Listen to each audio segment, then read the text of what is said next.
बिस्मिल्लाहिर्रहमानिर्रहीम। मैं डॉक्टर इमाद हूँ। आज की मेरी वीडियो भैंस में कान के अंदर एक इन्फेक्शन के बारे में है।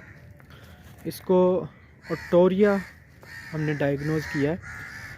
इसमें होता ये है कि कान से पस आती है, और इसके अलावा ये आप वीडियो में क्लोजली देखें कि कितना ज़्यादा कान इसका सूजा हुआ है।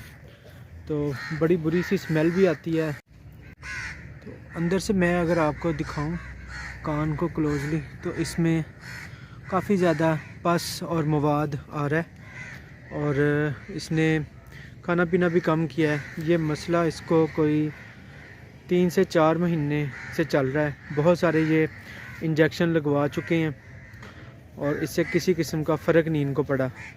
तो अब हम करेंगे ये कि इसकी जो ट्रीटमेंट है वो कान को हम पायोडीन के साथ साफ़ करेंगे, और उसके बाद इसमें अल्कोहल, ग्लिसरीन और बोरिक एसिड ये मिला के हम कान के अंदर आईवी सेट के साथ इसको कान के अंदर डालेंगे दवाई को। तो उम्मीद है कि ये इसी से ठीक हो जाएगा।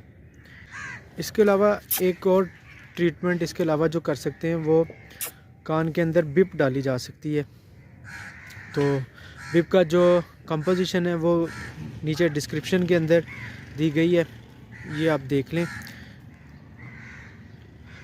इसको जो इंजेक्शंस लगेंगे वो हम आइवरमेक्टिन का टीका लगाएंगे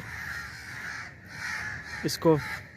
उसका जो डोज़ है वो 200 माइक्रोग्राम पर केजी बॉडी वेट है। साथ में जो एंटीबायोटिक का इस्तेमाल करेंगे वो अमोक्सिसिलिन है, प्राइमोक के नाम से मिलती है, वो अच्छी है। इसमें 2 प्रिपरेशन आती हैं, एक लॉन्ग एक्टिंग होती है जो ऑयल बेस है, और एक शॉर्ट एक्टिंग है जो 15% आती है। तो 15% वाली अमोक्सिसिलिन हम इसमें यूज़ करेंगे। विटामिन 83 का टीका लगाया जाएगा, और इसके साथ पेन किलर मेलॉक्सिकेम दी जाएगी।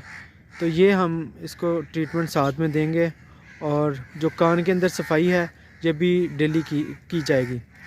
3 से 4 दिन तक ये ट्रीटमेंट जारी रहेगा, और उम्मीद है कि इसी से ये जो मसला है ये हल हो जाएगा। तो उम्मीद है कि आपको ये आज का नया एक कंडीशन ओटोरिया, इसके बारे में आपको मुफीद मालूमात मिली होगी।